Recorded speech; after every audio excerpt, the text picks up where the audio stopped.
Right, so another key question, do you think the drugs is helping or harming the community? And before when I say drugs, I just don't mean drugs you can get round the corner. We're talking everything. Well, drugs as a whole, or we're still talking about weed?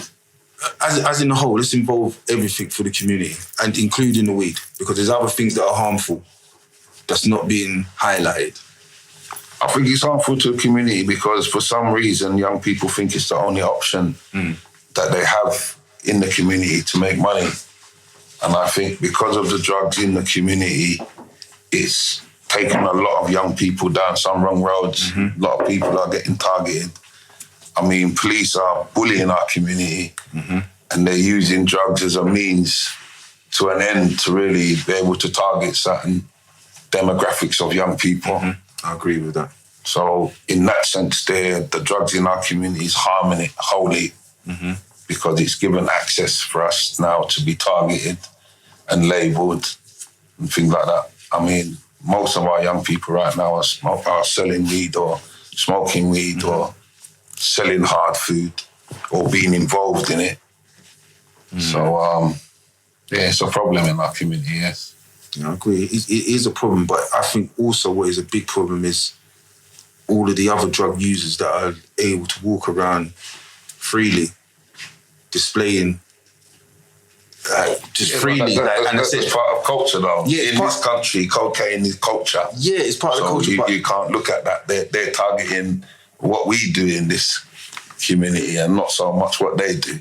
Which is weird because, as I was saying, I'm looking at it from my view and I'm thinking, all right, cool.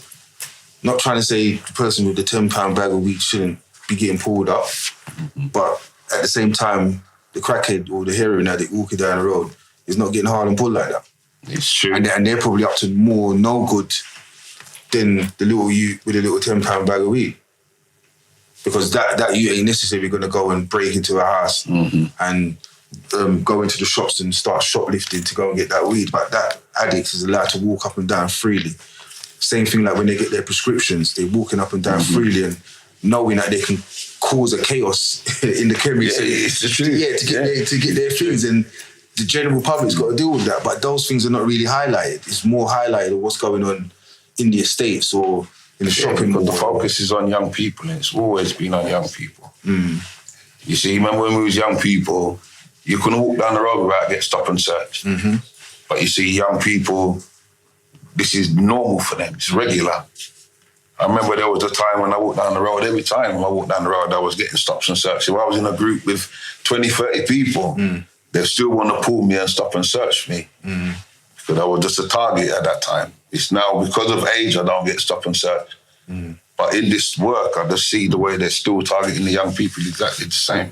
Yeah, I agree with that because nothing's changed. Some of them youths are not even on the road smoking, but they will get stopped, searched, because the police officer might be suspicious. You might remind them of somebody else.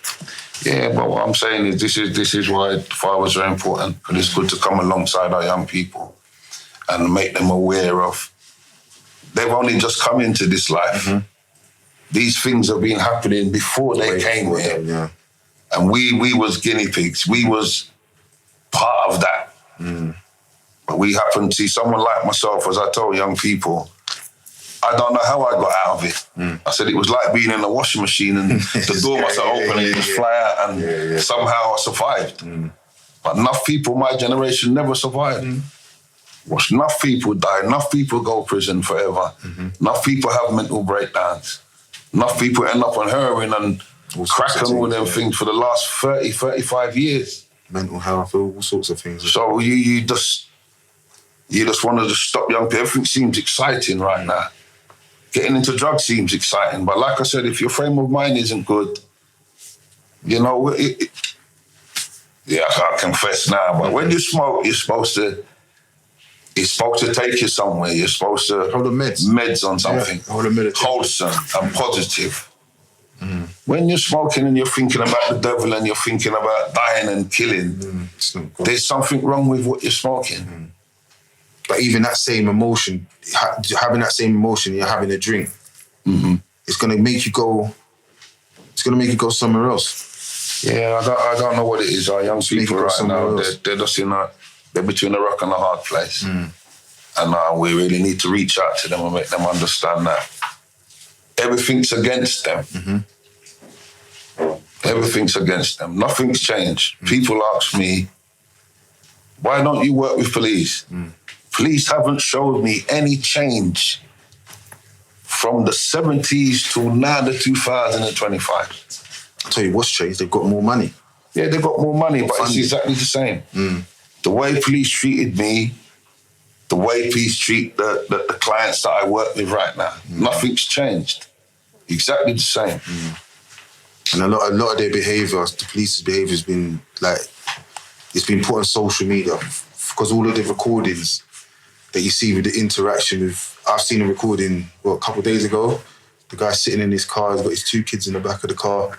The police officer's telling him to get out of the car. The guy's taking his key out, put it on top of the dashboard, and the officer's breaking his windshield and seriously trying to get him, but the officer is saying you're a drug dealer. But he's clearly not a drug dealer. He's got it wrong. Yeah. But then that guy has to go through that. That's his experience. I told you one time I was at Walthamstow Central and police arrested me, put me in a van and stood on my back from Walthamstow Central to Chinkford Police Station. You know how far Chinkford Police Station? I know that stood on my back all the way there and then beat you up when you get there. You see, these are experiences. But I've seen them beat up so much youths and still beating up youths right now. It's in the practice. So for me now to say that you can trust police or police have changed, police haven't showed me no change. They've not showed me change from the 70s to 2025. And when they show me some kind of change or some kind of best practice or some kind of new type of training, they're going to keep police at arm's length.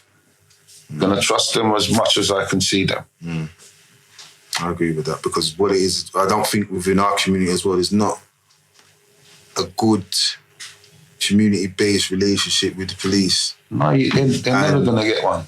Not right now. Yeah, but you see, and another thing was back in the day, not even trying to over-big up the police, but back in the day, there was that police officer or police officers, they're from that area. Community police. Yeah, from that area. Now what's changed is you can see that they're not from where they're working. They don't understand what's going on.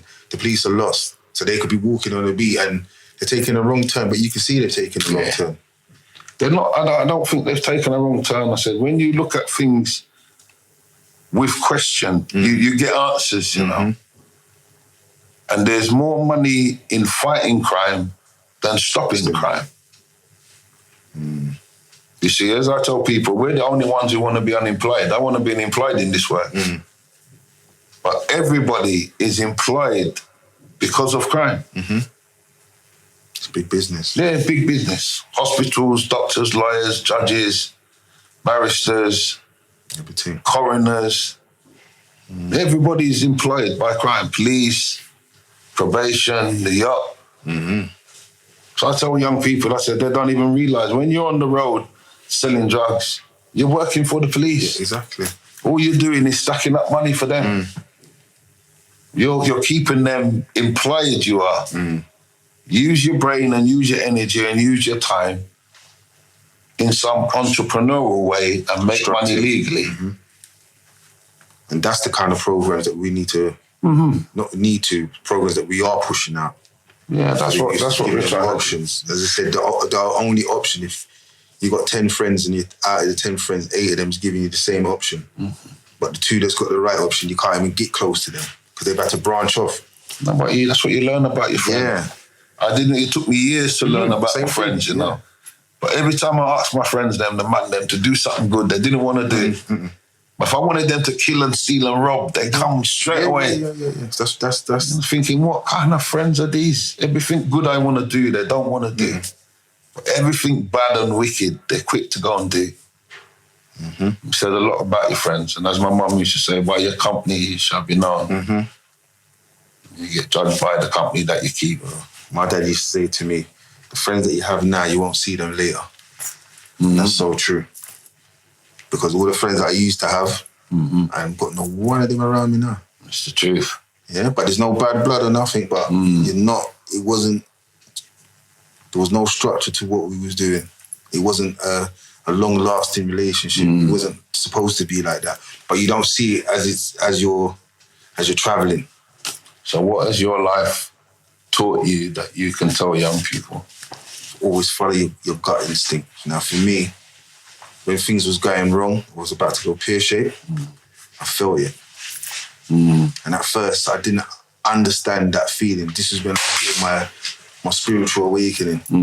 Yeah, and I was awakening my consciousness and everything. And it's like, once I obeyed that, come on, yeah, then I knew. But as I said to you, certain things that happened, I knew, like, spiritually, I'm not supposed to end up like him, them. I'm not supposed to.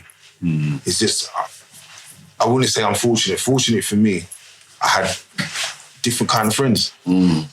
So some of my friends, some people wouldn't want to talk to them. But it's my friend. Don't ask me how we got that friendship. That's just my friend. So you can't help who you know. That's it. But it's who you follow. And as I said, learned a lot from that. So, you know, as I said, always that gut instinct. That's what kept man here, kept man focused, always follow it.